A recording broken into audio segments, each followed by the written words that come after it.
మొన్నటి వీడియోలో గ్రామంలోకి ఈ సంవత్సరం సంక్రాంతికి కొత్త అమ్మోరిని గ్రామంలోకి తీసుకొచ్చారనేసి వీడియో పోస్ట్ చేశాను కదండి. ఆ నెక్స్ట్ డే మార్నింగ్ చల్లగట్టం అయితే తీసుకొచ్చారు. ప్రతి ఒక్కరూ కూడా చల్లగట్టం తీసుకొచ్చిన ఆయన కాళ్ళకి పసుపు నీళ్ళు వేసి ఒక గ్లాసులో కొంచెం మజ్జిగ పసుపు వేసి అది ఆ మజ్జిగ కుండలో అయితే వేస్తారండి ప్రతి ఒక్కరూ కూడాని. ప్రతి సంవత్సరం కూడా పోలేరమ్మని గ్రామంలోకి తీసుకొచ్చిన ఫస్ట్ రోజు ఈ విధంగానే తీసుకువస్తారు. రోజు కొత్త అమ్మవారిని తీసుకొచ్చినప్పుడు అయితే ఈ చల్లగట్టం అయితే తీసుకురాలేదు, కానీ ఆ చీరలు పరుచుకుంటూ గ్రామంలోకి అంతా తీసుకొచ్చారనేసి మొన్నటి వీడియోలో మీతో షేర్ చేసుకున్నాను కదా. ఆ వీడియో చూడని వాళ్ళు ఎవరైనా ఉంటే కనుక లింక్ వచ్చేసి డిస్క్రిప్షన్లో ఇచ్చానండి, ఒకసారి చెక్ చేయండి ఫ్రెండ్స్. అంటే కొత్త అమ్మవారిని గ్రామంలోకి ఏ విధంగా తీసుకొచ్చారు అన్న వీడియో.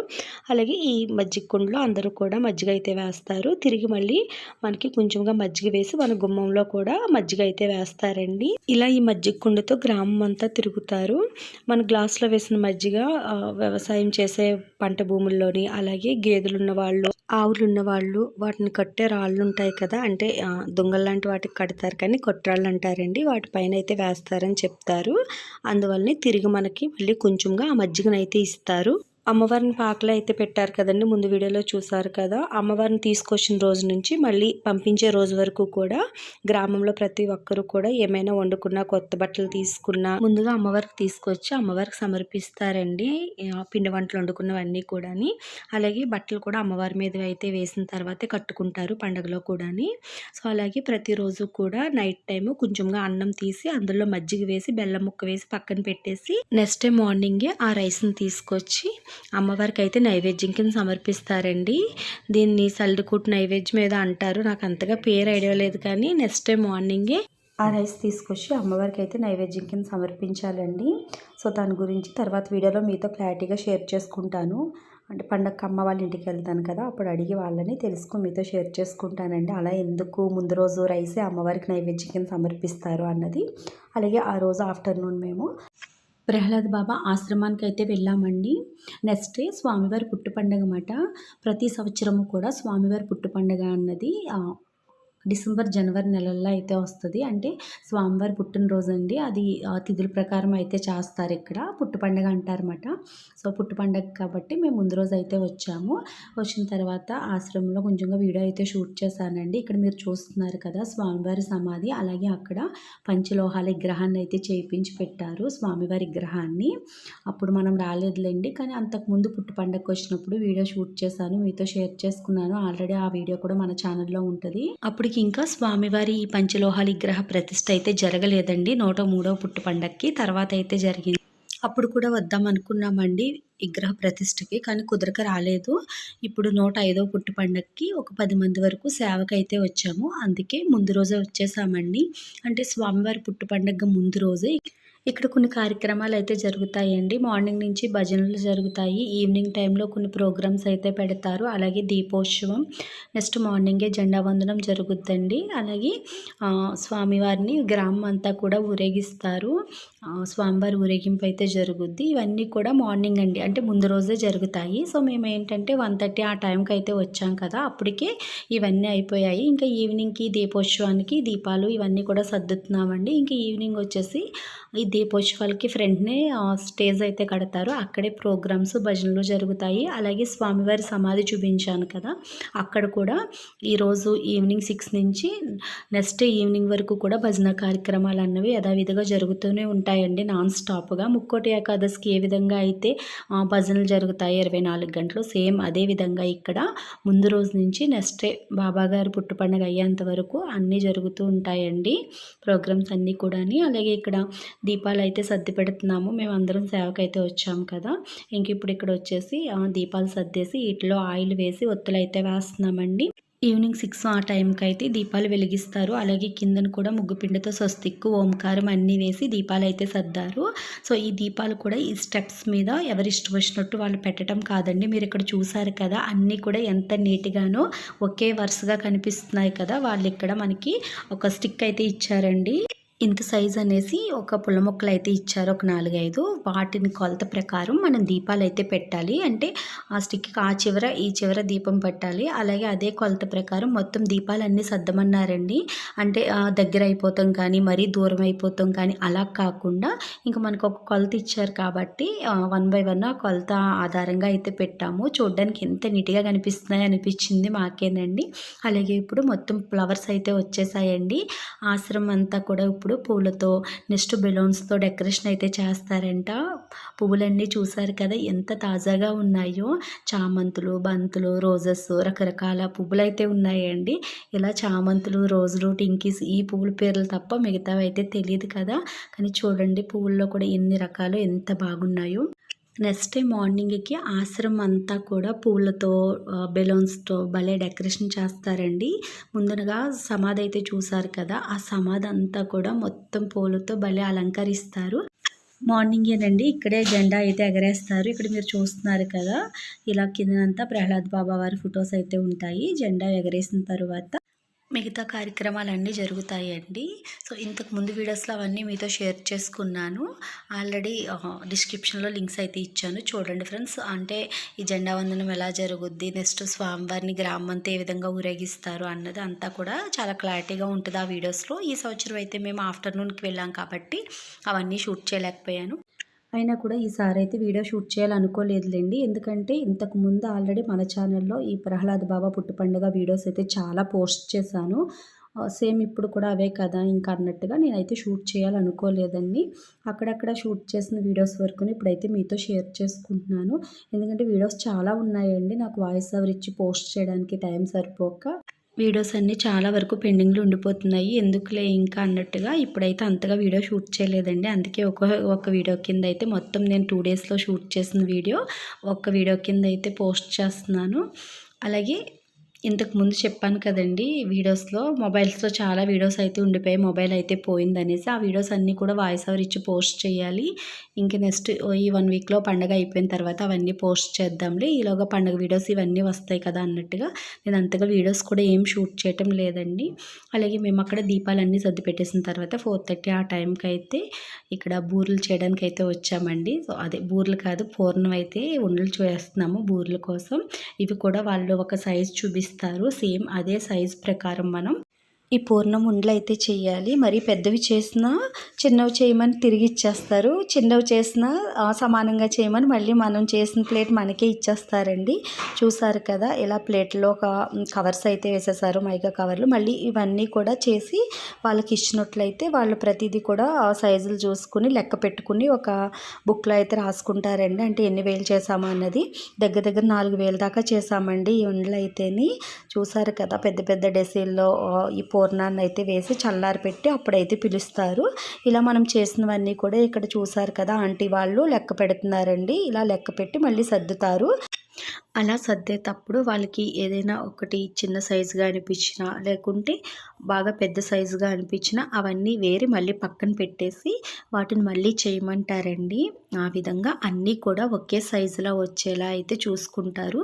సో ఇక్కడ మీరు చూస్తున్నారు కదా, ఇవన్నీ కూడా లెక్క పెట్టేసి చక్కగా ఇలా ప్లేట్లలో పెట్టేసి వాటిపైన కవర్లు అయితే మూత పెట్టేసి సర్దుంచారండి.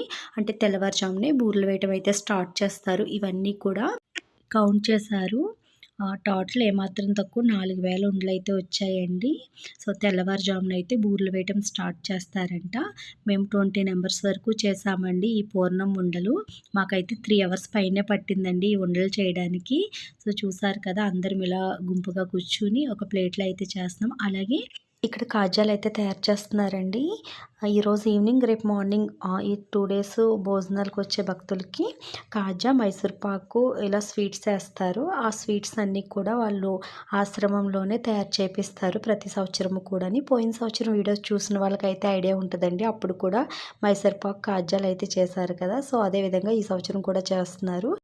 పూర్ణ ఉండలు చేసేసి మేమైతే బయటకు వచ్చామండి సత్తమ్మ అమ్మవారి దగ్గర. అప్పుడే సలుడు పానకాలు వేయటం అయితే స్టార్ట్ చేశారంట. జనం ఎక్కువగా ఉన్నారు అనేసి అక్కడికి వెళ్దాం కదా అనేసి బయలుదేరామండి. ఈలోగా మొత్తం ఆశ్రమం అంతా కూడా చూసారు కదా, లైటింగ్ అయితే పెట్టేశారు. కలర్ఫుల్గా భలే కనిపిస్తుంది కదా అన్నట్టుగా వెళ్తూ వెళ్తూ చిన్నగా వీడియో క్లిప్పింగ్ అయితే షూట్ చేశానండి. ఎంత బాగుందో కదా. ఆఫ్టర్నూన్ వీడియో షూట్ చేసినప్పటికీ ఇప్పటికి ఆశ్రమం మొత్తం మారిపోయింది కదండి. ఇక్కడ అన్నపూర్ణ అమ్మవారి విగ్రహం అయితే పెట్టారు కదా. సో నిజంగానే సాక్షాత్తు కాశీ అన్నపూర్ణేశ్వరేనంటండి. నైట్ టైం కూడా అమ్మవారు తిరుగుతారంట అక్కడ.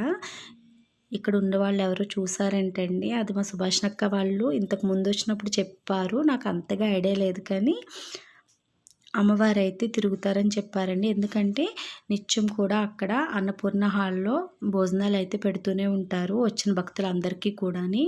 అలాగే స్వామివారి ఇక్కడ జెండా ఎగరేశారు కదా మార్నింగ్. అక్కడ చూడండి బెలూన్స్తో డెకరేషన్ చేసి అలాగే పూలతో స్వామివారి 105వ పుట్టు పండుగ అన్నట్టుగా అక్కడైతే పూలతో రాసి పెట్టారు. అలాగే ఇక్కడ ఆశ్రమం అంతా కూడా డెకరేషన్ అయితే చేస్తున్నారు పూలతోటి. మేము సత్తమ్మ అమ్మవారి దగ్గరికి అయితే వచ్చాం కదండి. అప్పటికే 1 అవర్ ముందే సలుడు పానకాలు అయితే ఆఫ్ చేశారంట. అమ్మవారికి మొత్తం అంతా కూడా ఇలా పూలతో డెకరేషన్ చేస్తున్నారంటండి. ఇంకా టైం పడద్ది, మీరు వెళ్ళి ఫుడ్ తినేసి రండి అని అయితే చెప్పారు. మేమైతే మళ్ళీ ఫుడ్ కనేసి అన్నపూర్ణ హాల్ కాడికి అయితే వచ్చాము. అప్పుడే బాబాగారి జ్ఞానమందిరం అయితే చూద్దామని వచ్చామండి. సో బావగారు అయితే మొత్తం అన్నీ వివరంగా చెప్పారు. కానీ అక్కడ భజన కార్యక్రమం జరుగుతుంది. భజన వలన మొత్తం అంతా కూడా ఆయన చెప్పిన మాటలు ఏమీ వినిపించడం లేదు. ఆ భజన ఎక్కువగా రికార్డ్ అయిపోయిందండి. అందువల్ల మ్యూట్ చేసేసారు. ఇదంతా చూసారు కదా, పచ్చిపూలతో డెకరేషన్ అయితే చేశారు. అలాగే ఇక్కడ ప్రహ్లాద్ బాబా వారి పాలరాతి విగ్రహం అయితే ఉంది కదండి. దీని గురించి ఒక స్టోరీ చెప్పారు. ఆ రోజు విగ్రహాన్ని ప్రతిష్ఠించే రోజు జరిగినవన్నీ కూడా చాలా బాగా చెప్పారండి. ఆయన చెప్తున్నదంతా కూడా నేను వీడియో షూట్ చేస్తున్నాను కదా అనుకున్నాను, కానీ భజన అంతా రికార్డ్ అవుతుందని అయితే అనుకోలేదండి. కానీ ఆయన అయితే చాలా క్లారిటీగా చెప్పారంటే ఈ విగ్రహాన్ని తీసుకొచ్చినప్పుడు ఏం జరిగింది, ఈ విగ్రహం ఎక్కడ తయారు చేయించారు, ఎలా చేయించారు మొత్తం అన్నది అంతా చెప్పారు. కానీ భజన వల్ల మొత్తం మ్యూట్ చేసేవలసి వచ్చింది. అలాగే ఇక్కడ చూసారు కదా, ఈ జ్ఞాన మందిరంలో ఆయన అయితే జ్ఞానం చేస్తున్నారు.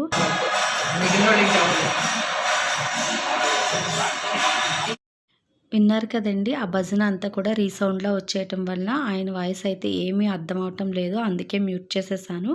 కానీ ఈ విగ్రహాన్ని ప్రతిష్ఠించిన రోజు అయితే వీళ్ళు చాలా వరకు విగ్రహాన్ని అయితే తీసుకొచ్చారంటండి. తరువాత ఆ ప్లేస్లో ప్రతిష్ఠించే టైంకి ఆ విగ్రహాన్ని అయితే పెట్టలేకపోయారంట. అప్పటి వరకు బాగానే తీసుకొచ్చారంటండి. పాలరాతి విగ్రహం కదా, అక్కడి నుంచి ఈ స్టెప్ ఎక్కించడానికి అయితే ఇంకా వాళ్ళ వల్ల అవ్వలేదంట. ఏం చేయాలా అని అనుకునే టైంలో ప్రహ్లాద్ బాబా వారా సత్తమ్మ అమ్మవారో కానీ అక్కడున్న వాళ్ళ మీదకైతే వచ్చారంటండి. ఒకళ్ళ మీదకి వచ్చి వాళ్ళు చెప్పారంట, మీరు నన్నే చూస్తుండండి, అంటే నా కళ్ళల్లోకి చూస్తూ ఆ విగ్రహాన్ని లేపండి అని చెప్పారంట.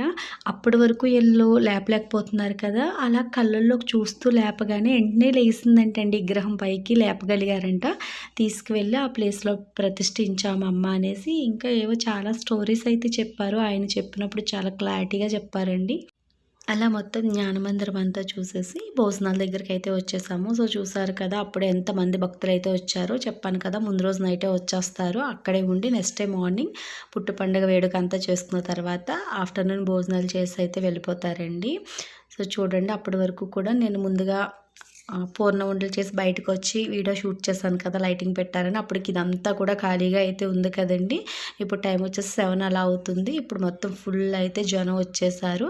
అలాగే సత్తమ్మ అమ్మవారి దగ్గర అయితే కూడా సరుడు పానకాలు వేయటం అయితే స్టార్ట్ చేసేసారండి. ఇంకా భక్తులు వస్తూనే ఉన్నారు. సో మేము అక్కడ చాలా వరకు ఉన్నాము. తర్వాత ఇక్కడ గురువుగారు ఎవరో వచ్చారు అనేసి ఇంకా వీడియో షూట్ చేద్దాం అన్నట్టుగా కిందకు వచ్చాను. ఈ గురువుగారు ఎవరో చెప్పారండి, శ్రీనివాస్ గారు ఏదో పేరు కూడా చెప్పారు, నాకు అంతగా ఐడియా అయితే లేదు. ఆయన అయితే చాలా విషయాలు చెప్పారండి. అలాగే పాటలు కూడా పాడారు, వాటికి అద్దాలు అవన్నీ కూడా చెప్పారు. అంతగా నేను వినలేదు, కానీ అంటే అటు ఇటు తిరుగుతున్నాం కదా, అంత క్లారిటీగా అయితే అర్థం అవ్వలేదు. నేను వీడియో షూట్ చేసే టైంకి ఆయన అయితే గోవు గురించి చెప్తున్నారండి. ఎంత బాగా చెప్పారో గోవు గురించి, మీరు కూడా వినండి ఫ్రెండ్స్. లేకుండా గోపూజ చేయకుండా నేను ఎప్పుడు ఏ కార్యక్రమం చేయను. నేను తెలుగు మహాసభలు చేస్తాను, పెద్ద పెద్ద ముందుకు వెళ్తా. గోపూజ చేసి చూడండి, ఆ తర్వాత మీ జీవితంలో ప్రతిరోజు విజయం వస్తూనే ఉంటుంది. Kindly believe in these words. కానీ గోవును కాపాడుకోకపోతే చాలా తప్పు చేసిన వాళ్ళు. గో పూజ చేసి కాటికి వెళ్ళేంత వరకు పాలిచ్చేది గోమాత. ఆ గోమాతని మనకి పూజించడం తెలియదు, దానికి గౌరవించడం తెలియదు. అది మన ఇంటి ముందు కట్టేసిన పశువురా అని మనం అనుకుంటాం. కానీ మన ఉపనిషత్తులో, వేదాల్లో గోమాత గురించి ఏం చెప్పారో చెప్పనా, వింటారా? రేపటి నుంచి మీకు గోవు కనిపిస్తే, నేను కారులో వెళ్తున్నాను అనుకోండి, మా డ్రైవర్కి చెప్తాను, నాయన ఆడవాళ్ళు వెళ్ళినా వెళ్ళినా గర్భవతి కనిపిస్తే ముందు రోడ్డు దాటుతుంటే కారు ఆపు, ఆ తర్వాత వాళ్ళు వెళ్ళిన తర్వాత మనం వెళ్ళాలి అని చెప్తారు. ఎందుకంటే ఆ గర్భవతి వెళ్ళింది అనుకోండి, ఆ గర్భంలో ఉన్న ఆ బిడ్డ గర్భగుడిలో ఉన్నటువంటి దేవుడు అని నేను నమ్ముతాను.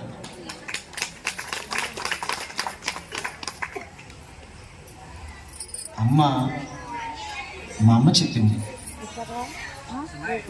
అదే గోమాత అంత గొప్పది ప్రపంచంలో లేదురా అని.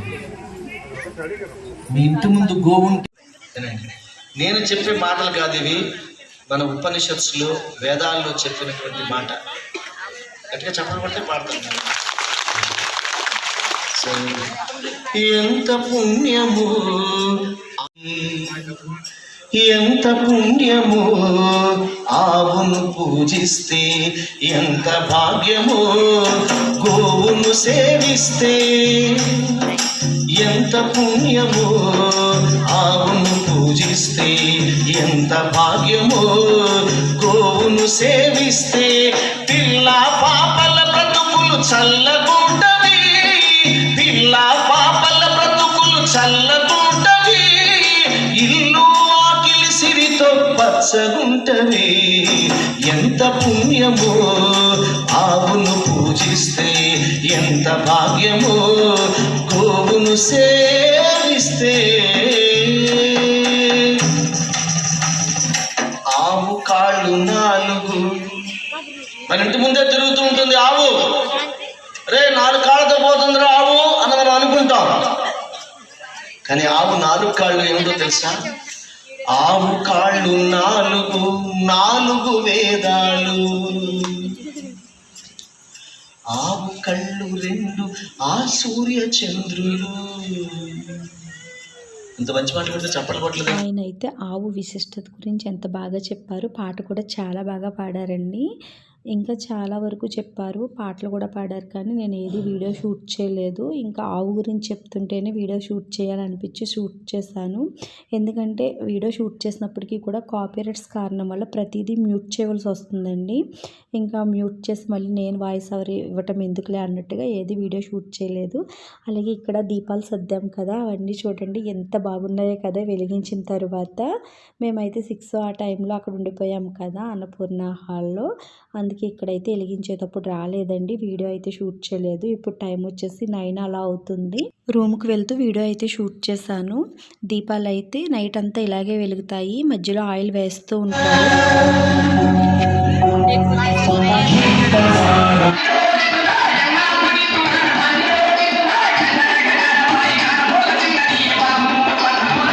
స్కూల్ పిల్లలు అనుకుంటానండి. భరతనాట్యం అయితే అమ్మాయిలు చాలా బాగా చేశారు. తర్వాత ఇంక ఇక్కడ మీరు చూస్తున్నారు కదా, జానపద గీతాలకి అమ్మాయిలు అబ్బాయిలు డాన్సులు వేశారు. ఏయో కొన్ని ప్రోగ్రామ్స్ అయితే జరిగాయండి. ఇంకా అలా నైట్ అంతా కూడా నెక్స్ట్ డే మార్నింగ్ 6 వరకు కూడా అలా జరుగుతూనే ఉన్నాయండి. ఈ వీడియో క్లిప్పింగ్ వచ్చేసి నెక్స్ట్ డే మార్నింగ్ అండి. తెల్లవారుజామున టైం వచ్చేసి 3 అయ్యిందండి. 3కే సలుడు పానకాలు వేయటం అయితే స్టార్ట్ చేసేసారు అమ్మవారికి. వీళ్ళందరూ కూడా ముందు రోజు నైటే వచ్చేసారని చెప్పాను కదండి. అక్కడ సత్తమ్మ అమ్మవారి దగ్గర అన్నపూర్ణ హాల్లోని పడుకోవడానికి ప్లేస్ ఇస్తారండి. ఎంతమంది వచ్చినా కూడా అందరూ హాల్లో పడుకుంటారు. చాలామంది ప్రోగ్రామ్స్ చూస్తూ నైట్ అంతా మేలుకునే ఉంటారండి. ఇంకా తెల్లవారుజామున 1:30, 2 అయిన తర్వాత వీళ్ళందరూ కూడా కాలువ స్నానం చేసి సత్తమ్మ అమ్మవారికి సలుడు పానకాలు అయితే సమర్పించుకుంటారండి. బాబా గారు ఉన్నప్పుడు కాడి నుంచి కూడా సత్తమ్మ అమ్మవారు టెంపుల్ వెనకతల ఒక కాలువ అయితే ఉంటుందండి. ప్రహ్లాద్ బాబా వారు స్నానం అయితే చేసేవారంటండి. స్నానం చేసిన తర్వాత ఆయన దర్భగడ్డ ఏదో తీసేవారంట. చేతిలోకి అలా ఏవో కొన్ని కథలైతే చెప్తారండి. సో ఇంకా బాబా గారు స్నానం చేసి బయటకు వచ్చిన తర్వాత ఆ కాలంలోనే ఇంకా మిగతా భక్తులందరూ కూడా స్నానం అయితే చేసేవారంట. సో ఇప్పటికీ కూడా అదే ఒక ఆనవాయితీలాగా ఇక్కడికి వచ్చిన భక్తులందరూ కూడా తెల్లవారుజామున 2 కాడి నుంచి ఆ కాలంలో స్నానాలు అయితే చేసొచ్చి అమ్మవారికి సలుడు పానకాలు అయితే సమర్పించుకుంటున్నారండి. అది అయిన తర్వాత 6 ఆ టైంకి ఇక్కడ స్వామివారు వ్రతాలు కూడా జరిపిస్తారు పుట్టు పండుగ రోజున. ఆ వ్రతాల్లో అయితే పాల్గొంటారండి వచ్చిన భక్తులందరూ కూడా. వ్రతానికి కావాల్సిన పూజా సామాగ్రి అన్నీ కూడా ఆశ్రమంలో వాళ్ళే ఇస్తారండి. ఏది కూడా మనం ఇంటి దగ్గర నుంచి తెచ్చుకోనవసరం లేదు. అందువల్ల ఇంకా ప్రతి ఒక్కరూ కూడా చల్లుడు పానకాలు పోసేసుకుని వ్రతం చేయించుకోవటం, లేకుంటే వ్రతం అయిన తర్వాత అమ్మవారికి చల్లుడు పానకాలు వేసుకోవటం అలా అయితే చేస్తారు. వ్రతం అయిన తర్వాత వ్రతంలో పూజ చేసుకున్న బాబాగారి ఫోటో, క్యాలెండర్ ఇలా కొన్ని ఐటమ్స్ ఏవో ఇస్తారనుకుంటానండి. నాకు కూడా అంతగా తెలియదు. పూజా సామాగ్రికి కూడా ఎటువంటి అమౌంట్ కట్టనవసరం లేదు.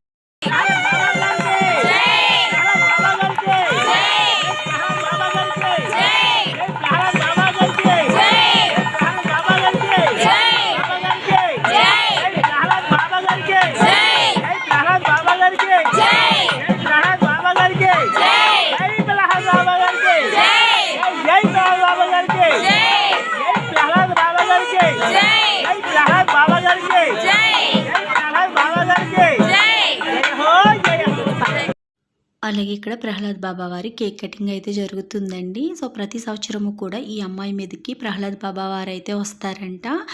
అలా వచ్చిన తర్వాత ఆయనే కేక్ కటింగ్ అయితే చేస్తారంటండి. సో ఈ అమ్మాయి చేత కేక్ కటింగ్ చేపిస్తున్నారు కదా, బాబా గారు అయితే వచ్చారంట. ఇది కూడా నేను చూడలేదు, వీడియో అయితే షూట్ చేయలేదండి. నేను 103వ పుట్టు పండగకి వెళ్ళినప్పుడు వీడియోలో షేర్ చేసుకున్నాను కదా, కేక్ కటింగ్ వీడియో అయితే షూట్ చేయలేదనేసి. అప్పుడు మా వదిన అయితే నా దగ్గర ఉంది వదిన అనేసి పంపించిందండి. ఇంక అప్పటి నుంచి కూడా నేను ఆ వీడియో అయితే పోస్ట్ చేయలేదు. ఇప్పుడైతే యాడ్ చేశాను. వీడియో కూడా అంత క్లారిటీగా లేదండి, వదిన నార్మల్గా తీసిందే తన దగ్గర ఉందన్నట్టుగా పంపించింది. ఇంక మీరు కూడా చూస్తారు కదా, కేక్ కటింగ్ అన్నట్టుగా యాడ్ చేశాను. అలాగే ప్రహ్లాద్ బాబా వారి కేక్ కటింగ్ అయిపోయిన తర్వాత సత్తమ్మ అమ్మవారి దగ్గరికి కూడా కేక్ అయితే తీసుకొచ్చి ఇక్కడ కూడా కేక్ అయితే కట్ చేశారండి. మరి ఇక్కడ కేక్ ఎవరు కట్ చేస్తారో అన్నది నాకు కూడా తెలియదు, ఎందుకంటే ఈ వీడియోస్ ఏం నేను షూట్ చేయలేదండి. ముందు రోజు వరకు పోస్ట్ చేసిన వీడియోసే నేనైతే షూట్ చేశాను. నెక్స్ట్ డే పుట్టు పండుగ రోజు అయితే ఒక్క వీడియో కూడా నేను షూట్ చేయలేదండి. ఈ ఒక్క కేక్ కటింగ్ వీడియో మా ఫ్రెండ్ అయితే పంపించింది. అలాగే పై సత్తమ్మ ఇంకెక్కడ చూసారు కదా, పైన కూడా ఇలా అయితే సత్తమ్మ అమ్మవారు, శ్రీరామచంద్రమూర్తి, సీతాదేవి, లక్ష్మణుడు ఇలా ఫొటోస్ అన్నీ ఉంటాయి. ఈ 2 వీడియోస్ కూడా మా ఫ్రెండ్ అయితే పంపించిందండి. సో ఇంక నేను ఆ రోజు అయితే ఇంక వీడియోసే షూట్ చేయలేదు. నేను ముందే అనుకున్నాను వీడియోస్ షూట్ చేయకూడదు అనేసి, కానీ మొబైలే పోయిందండి మొత్తానికి. అంటే పోతామంటే పైనుంచి కింద పడిపోయి స్క్రీను, ఆ మదర్ బోర్డ్ ఏదో ఉంటుంది కదా, 2 జాయింట్ వదిలేసాయి. ఇంతకుముందు ఒకసారి మొబైల్ అలా అవుతే రిపేర్ చేయించుకున్నాను. 4000 ఎంతో తీసుకున్నారు. చేయించుకు ఎన్నో రోజులు కూడా అవ్వదండి. మళ్ళీ సేమ్ ఆ రోజు మార్నింగే ఇంకా భక్తులు వచ్చేస్తున్నారనేసి కంగారుగా రెడీ అవుతూ ఉంటే చేయి తగిలేసి పడిపోయిందో, మొబైల్ ఎలా పడిపోయిందో తెలియకుండా కింద పడిపోయిందండి. ఇంకా ఏడుపు అయితే ఆగలేదు. ఇంకా పని చేయదేమో అనుకున్నాను, కానీ అప్పుడు మా ఫ్రెండ్ లబ్బర్ ఉంటే లబ్బర్ పెట్టింది. బాగానే పనిచేసిందండి సత్తమ్మ దయ వల్ల, ప్రహ్లాద్ బాబా వారి దయ వల్ల. ఇంకా ఫోన్ అయితే బ్యాగ్లోంచి బయటకు తీయలేదు ఇంకా నేను, అందుకే వీడియో కూడా ఏం షూట్ చేయలేదు. సో చూసారు కదా, ఈరోజు వీడియో అయితే ఇంతే. ఈ వీడియో మీ అందరికీ నచ్చుద్దని అనుకుంటున్నాను. ఈ వీడియో నచ్చినట్టయితే లైక్ చేయండి, షేర్ చేయండి. బాయ్ ఫ్రెండ్స్, రేపటి వీడియోలో కలుసుకుందాం.